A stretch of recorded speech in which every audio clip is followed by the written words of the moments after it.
कि 62 में जो बात हुई थी 2016 में, मेरे आने तक आपने उस पर नजर नहीं की। और इसलिए पंडित जी, आपकी आत्मा जहां भी हो, पंडित जी आपकी आत्मा जहां भी हो, 1965 में इन गरीब लोगों के लिए उनकी आशा अपेक्षाओं को कागजों की फाइल में दबोच करके आप चले गए। भले आप चले गए, आपका दल भले उन्हें गालियां देता हो, आपके दल के नेता, आपके परिवार के नेता मुझ पर झूठे झूठे आरोप लगाते हो, तो भी पंडित जी आपके जन्मदिन पर ही वो अधूरा काम आज मैं पूरा करने की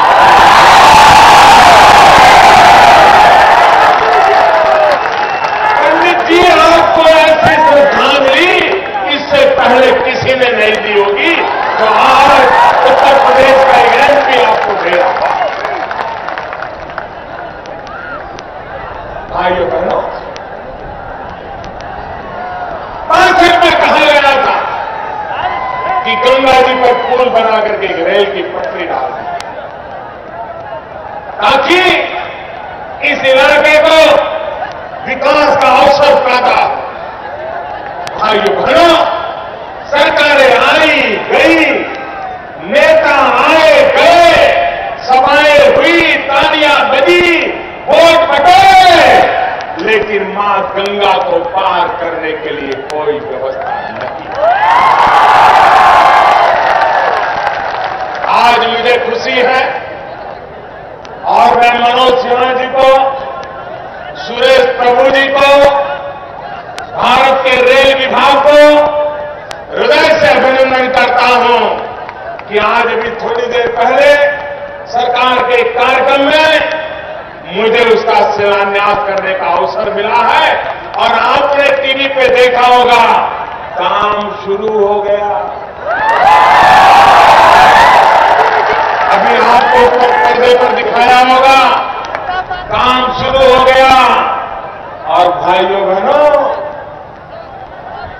समय सीमा में मैं काम पूरा करके रहूंगा, ये भी मैं आपको भाइयों बहनों, यहां के मेरे किसान भाई बहन, एक जमाना था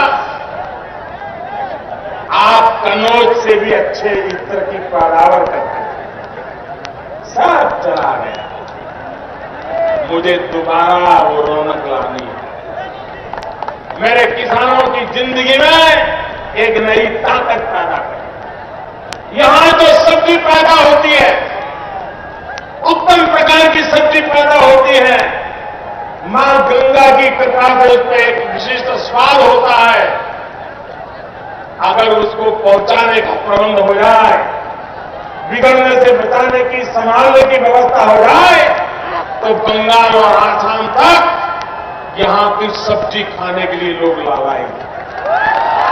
यहां के किसान को वो वहां से पैसा देने को तैयार है। हमने एक व्यवस्था की है पेरिसेबल गुड के लिए, जहां ये आप सुरक्षित अपनी पैदावार रख सकते हैं, बिगड़ने से बचा सकते हैं, और सही दाम मिलने पर आप उसको बाजार में बेच सकते हो। मेरे किसान का कोई शोषण न कर पाए, इसकी व्यवस्था की है। भाइयों बहनों, प्रधानमंत्री फसल बीमा योजना पहली बार हिंदुस्तान के किसानों को हमने ऐसी प्रधानमंत्री फसल बीमा योजना दी है, जिस फसल बीमा योजना के द्वारा मेरे प्यारे भाइयों बहनों, किसान बहुत ही मामूली पैसों से, मामूली चाय कॉफी का खर्चा निकाले उतने पैसों से वो अपना फसल बीमा ले सकता है, और बाकी जो रकम भरनी है वो सरकार भरेगी, और किसान अपनी पैदावार पे मान लीजिए कोई प्राकृतिक आपदा आ गई, फसल बोई है, तैयार होने की तैयारी है, बारिश आ रही, ओले गिर रहे, तबाह हो गया, मेरे किसान भाइयों बहनों, आपको इसका पैसा मिलेगा, इसकी बीमा योजना मिलेगा। इतना ही नहीं, आपकी फसल तैयार हो गई, कटाई हो गई, खेत में ढेर पड़ा है, अभी ट्रैक्टर आना बाकी है, बाजार में जाना है, सब कुछ तैयार हो गया और अचानक ओले गिर गए, अचानक बारिश आ गई। कटाई होने के बाद तो देखने को तैयार नहीं होता था। हमने ऐसी फसल बीमा योजना लागू की है कि कटाई के बाद 15 दिन तक अगर खेत में उसका ढेर पड़ा है पैदावार का और कोई नुकसान हो गया तो भी मेरे किसान को बीमा का पैसा मिलेगा। ये काम इतना ही नहीं मेरे भाई बहनों, कभी कभार हम तय करते हैं कि भाई मई जून में बुआई करेंगे, बारिश आएगी, नहीं आई, बुआई नहीं कर पाए, फिर 15 दिन इंतजार किया, बारिश नहीं आई, बुआई नहीं कर पाए, फिर महीना इंतजार किया, बारिश नहीं आई, बुआई नहीं हुई। अब मुझे बताइए, जून जुलाई अगस्त तक बुआई नहीं होगी तो वो बेचारा किसान बुआई भी नहीं कर पाएगा, फसल पैदा होने का तो सवाल ही नहीं है और फसल का बर्बाद होने का तो कारण ही नहीं है। किसान का खेत ऐसा ही सूखा पड़ा हुआ है, ऐसे समय किसान क्या करेगा? पहली बार ऐसी फसल बीमा योजना हम लाए हैं कि अगर प्राकृतिक कारण से किसान बुआई नहीं कर पाया तो भी हिसाब लगा करके उसको फसल बीमा का पैसा दिया जाएगा ताकि मेरे किसान को कभी मुसीबत झेलनी। भाइयों बहनों, ये सरकार गांव के लिए है, गरीब के लिए है, किसान के लिए है। मेरे प्यारे भाइयों बहनों, हिंदुस्तान में धन की कोई कमी नहीं है, लेकिन धन कहां पड़ा है वो समस्या है। जहां होना चाहिए वहां नहीं है, जहां नहीं होना चाहिए वहां ढेर लगे। मुझे बताओ भाई बहनों, 2014 में 9 मई को मैं यहां आया था, मैंने आपको वादा किया था कि जो भ्रष्टाचार चल रहा है, मैं इस भ्रष्टाचार के खिलाफ लड़ाई लड़ूंगा। मैंने कहा था कि नहीं कहा था? आपने मेरी बात को सुना था कि नहीं सुना था? आपने मुझे भ्रष्टाचार के खिलाफ लड़ाई लड़ने के लिए प्रधानमंत्री बनाया कि नहीं बनाया?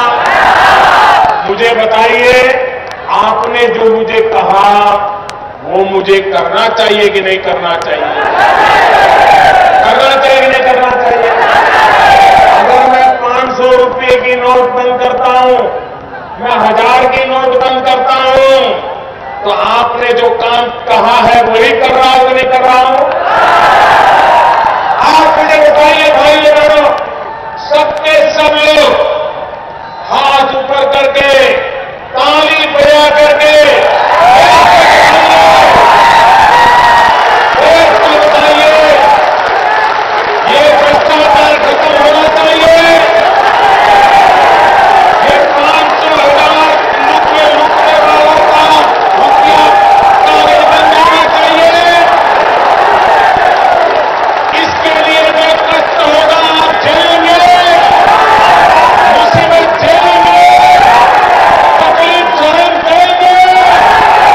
मेरे प्यारे भाइयों बहनों, जब गांव का व्यक्ति भी देश की ईमानदारी के लिए इतना कष्ट झेलने के लिए तैयार है, बात है, हिंदुस्तान में अब बेईमानों के लिए कोई चारा नहीं।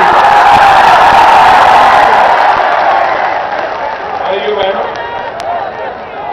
मैं जानता, मेरे प्यारे भाइयों बहनों, मैं जानता आपको तकलीफ हो रही। ऐसा नहीं है कि आपको तकलीफ नहीं हो रही। आप मुझे बताइए, घर में शादी हो, बारात आने वाली हो, धूमधाम से शादी करनी हो, बच्चा भी शहर में थोड़ा कमाने लगा हो, तो अपना भी मन करता है कि घर की दीवारों पे जरा अच्छा कलर वलर लगवाएं। लगवाते हैं नहीं लगवाते हैं? अगर कलर लगवाते, अच्छा करने के लिए लगवाते हैं ना, लेकिन उस कलर की गंध हफ्ते 10 दिन तक रहती है कि नहीं रहती है? वो कलर की गंध के कारण रात को नींद खराब होती है कि नहीं होती है? लेकिन चूंकि बारात आने वाली है, इसलिए हम दीवार में से गंध आने के बावजूद भी अच्छे कलर करवाते हैं कि नहीं करवाते हैं? तकलीफ होती है कि नहीं होती है? कोई भी काम करो भाई, तकलीफ तो थोड़ी बहुत होती है।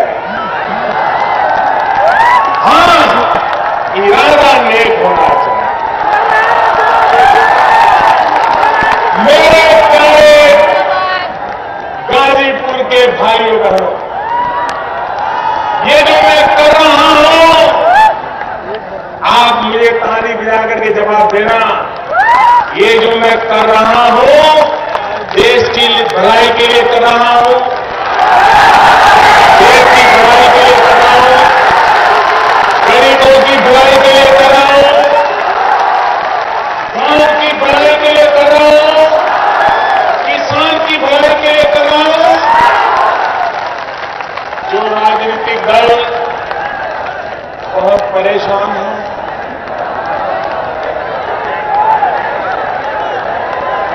उनको चिंता सता रही है, अब करे क्या? वो नोटों की मालाएं,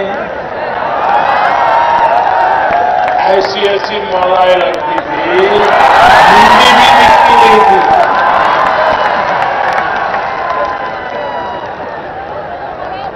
ऐसे ऐसे आप कभी अखबार में पढ़ते थे कि किसी मध्य प्रदेश में किसी सरकारी बाबू के घर में इनकम टैक्स वाले गए तो बिस्तर के नीचे से 3 करोड़ रुपया निकला।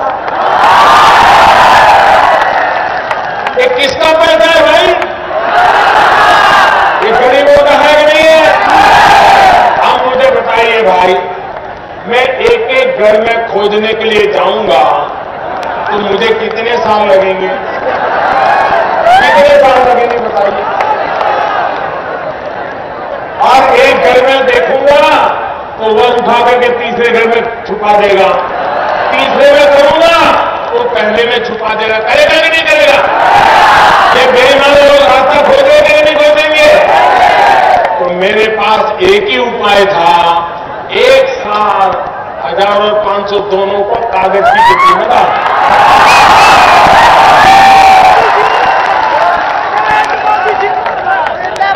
मुझे बताइए इसका प्रभाव तो हो गए भाई? गरीब गरीब सब समान हो गए नहीं हो गए? कुछ लोगों को तकलीफ हो रही है, जो सामान्य ईमानदार नागरिक को उसको जो मुसीबत हो रही है, तकलीफ हो रही है, उसकी मुझे भरपूर पीड़ा है मेरे भाइयों, बहुत पीड़ा है। मैं रात रात जग करके आपकी तकलीफ कम हो इसके लिए जितना भी मेरे से हो सकता है मैं कर रहा हूं, करता रहूंगा। लेकिन कुछ लोगों को तो जरा ज्यादा तकलीफ हो।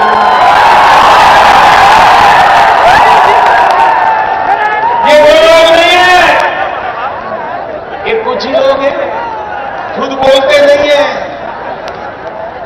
मुस्कुराते हैं। मोदी जी ने अच्छा किया। फिर पीछे से कहते हैं लोगों को, अरे भड़को भड़को जाओ।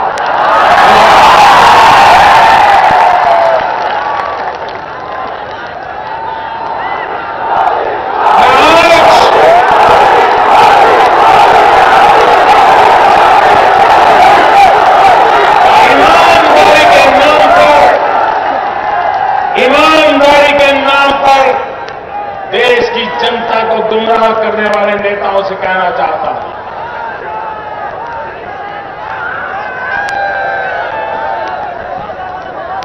आप में हिम्मत हो तो पब्लिक ही बचाओ कि 500 और 1000 का नोट चलना चाहिए, भ्रष्टाचार चलना चाहिए, काला धन चलना चाहिए, बेईमानी चलनी चाहिए। बताओ,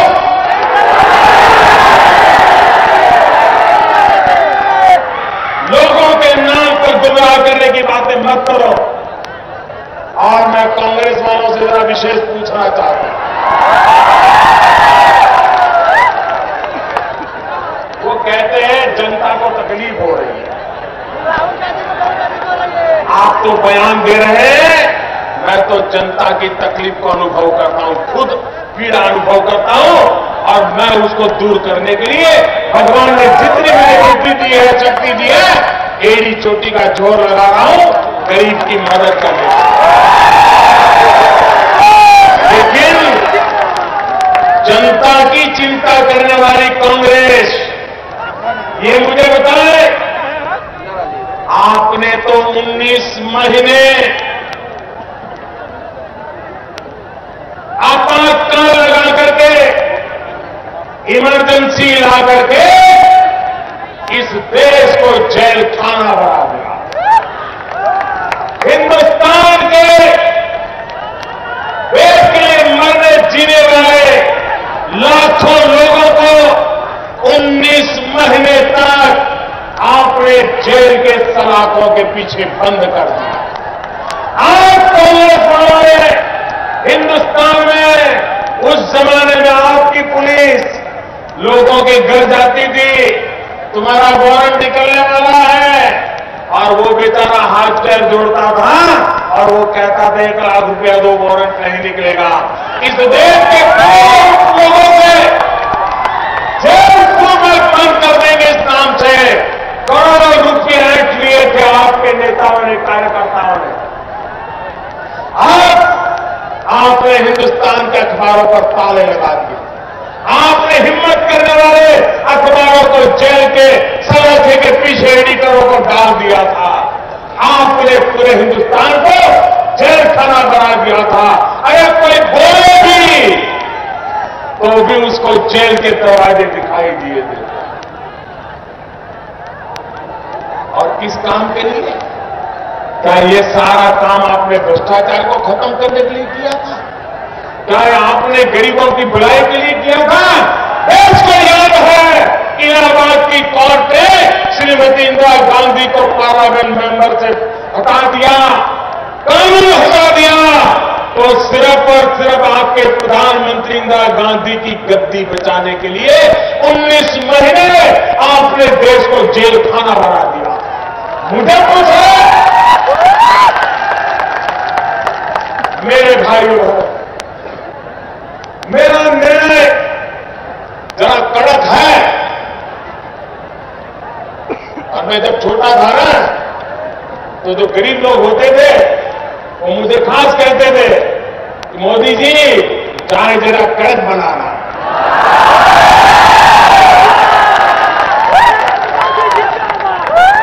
गरीब को जरा कड़क चाय ज्यादा अच्छी लगती है। अब मुझे वो बचपन से आदत है, तो जरा मैंने कड़क लिया। अब गरीब को तो कड़क चाय भाती है, लेकिन अमीर का मुंह बिगड़ जाता है।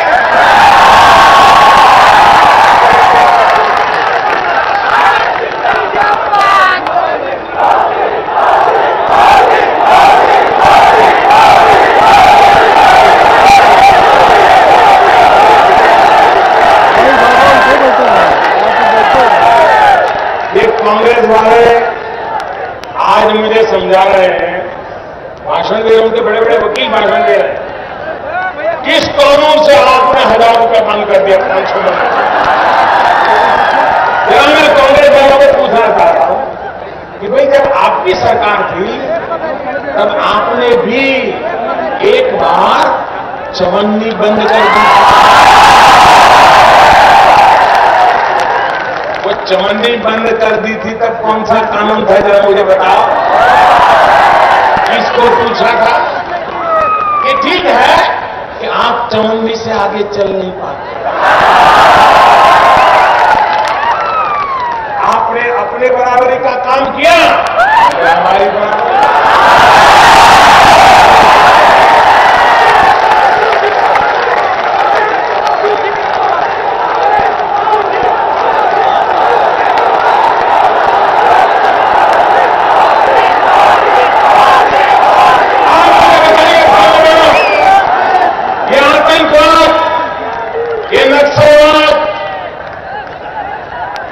ये दिन रात बंदूकें बम, निर्दोष लोगों को मौत के घाट उतार दिया जाए, हमारे शहीद हो, हमारे नौजवान जिंदगी के सारे सपने तो भी बाकी हो, मां भारती के लिए बलि चढ़ जाए।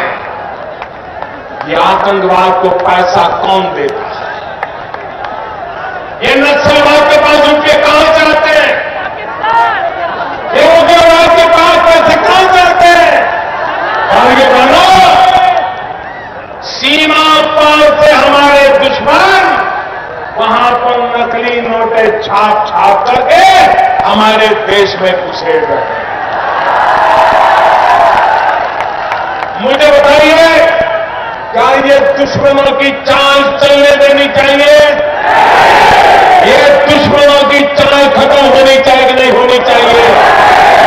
मैं उन नेताओं से सवाल पूछना चाहता हूं, आतंकवाद के खिलाफ लड़ाई लड़ने के लिए, नक्सलवाद के खिलाफ लड़ाई लड़ने के लिए, उग्रवाद के खिलाफ लड़ने के लिए ये जाली नोटों का खात्मा होना चाहिए कि नहीं होना चाहिए? ये जाली नोटें समाप्त होनी चाहिए कि नहीं होनी चाहिए?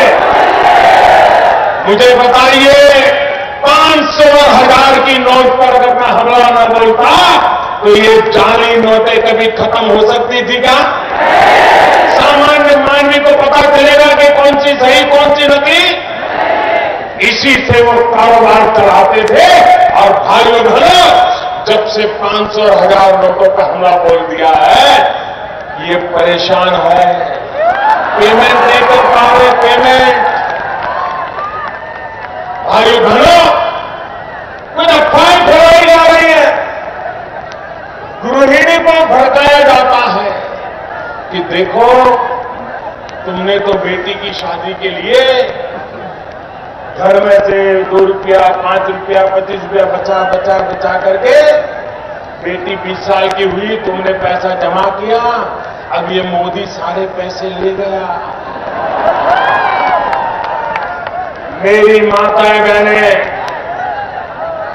जब तक तुम्हारा ये भाई जिंदा है,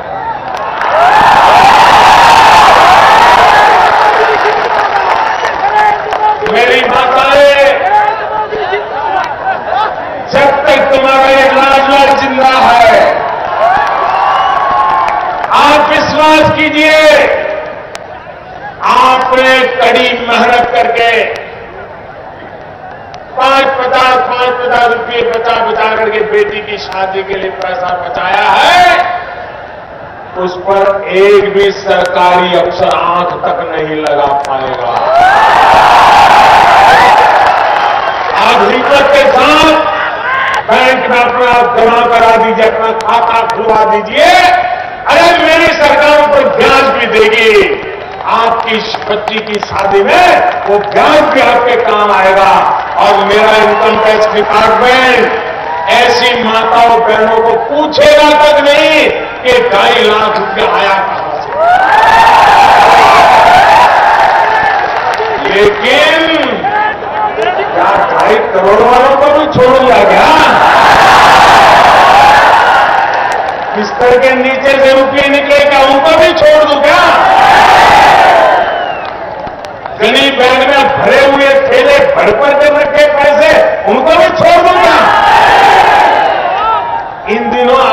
देखा होगा, जरा जाकर के शहरों में देखना, रात को गाड़ियां निकलती हैं, देखती हैं कहीं सीसीटीवी कैमरा तो नहीं है। अगर सीसीटीवी कैमरा नहीं है तो चोरी छुपी से मुंह पर कपड़ा बांध करके जो कूड़े कचरे का ढेर होता है उसमें जाकर के नोट फेंक करके भाग जाते हैं।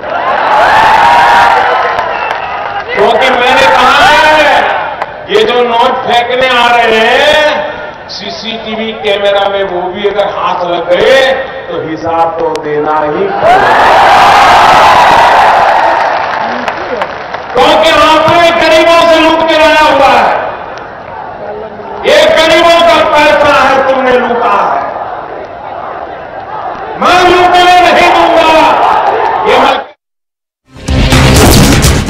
డబ్బు జబ్బు పట్టిన వాళ్లకు నయం చేస్తారు।